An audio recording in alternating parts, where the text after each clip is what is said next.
ऐसे हुई थी श्री कृष्ण की मृत्यु। महाभारत काल से जुड़े इस रहस्य को जान विश्वास नहीं करेंगे।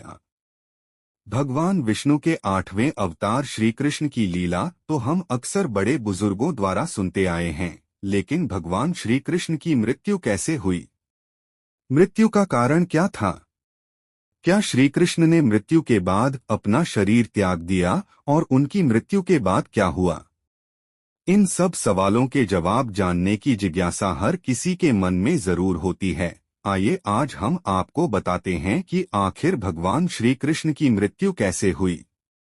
भगवान श्री कृष्ण का जन्म 3112 ईसा पूर्व में मथुरा में हुआ था। हालांकि उनका बचपन वृंदावन, बरसाना, नंदगाम, गोकुल और द्वारका आदि जगहों पर बीता। बताया जाता है कि महाभारत के युद्ध के बाद श्री कृष्ण ने द्वारका पर 36 वर्षों तक राज किया, जिसके बाद उन्होंने अपना देह त्याग दिया था। उस समय उनकी आयु 125 वर्ष थी। दरअसल उनकी मृत्यु के पीछे की वजह 2 श्राप हैं। आइए इनके बारे में जानते हैं।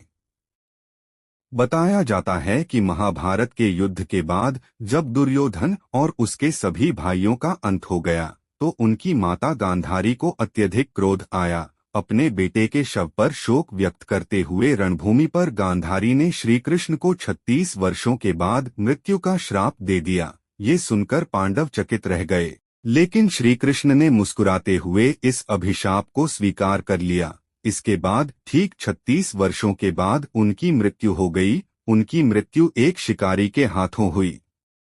भागवत पुराण में बताया गया है कि एक बार श्री कृष्ण के पुत्र सांब ने शरारत करने की सोची। सांब अपने मित्रों के साथ एक स्त्री का वेश धारण कर ऋषिमुनियों से मिलने गए। स्त्री के वेश में सांब ने ऋषियों से कहा कि वह गर्भवती हैं। यदुवंश कुमारों की इस शरारत से ऋषियों ने क्रोधित होकर उन्हें श्राप दे दिया कि तुम एक ऐसे लोहे के तीर को जन्म दोगी जो तुम्हारे पूरे कुल का सर्वनाश कर देगा। इस श्राप को सुनकर सांब डर गए और उन्होंने तुरंत सारी घटना उग्रसेन को बताई। श्राप से छुटकारा पाने के लिए उग्रसेन ने सांब से कहा कि तीर का चूर्ण बनाकर प्रभास नदी में प्रवाहित कर दो, जिसके बाद सांबा ने वही किया। इसके बाद उग्रसेन ने राज्य में ये आदेश पारित कर दिया कि यादव राज्य में कोई भी किसी प्रकार की नशीली सामग्री का इस्तेमाल, उत्पादन या वितरण नहीं करेगा। इस घटना के बाद द्वारका में कई अशुभ संकेत देखने को मिले, जिसमें सुदर्शन चक्र, बलराम के हल और श्री कृष्ण के शंख, रथ का अदृश्य हो जाना शामिल था। धीरे धीरे यहाँ अपराधों और पापों में भी बढ़ोतरी होने लगी और एक दिन सभी नगरवासी मदिरा के नशे में चूर हो गए और आपस में ही लड़ने मरने लगे। इस तरह सभी आपस में लड़कर मर गए। भागवत पुराण में बताया गया है कि एक दिन श्री कृष्ण पीपल के पेड़ के नीचे विश्राम कर रहे थे। तब जरा नाम के एक बहेलिये ने भगवान कृष्ण को हिरण समझकर उन पर तीर से प्रहार कर दिया, जिसके बाद श्री कृष्ण ने अपने देह त्याग दिया और उनकी मृत्यु हो गई।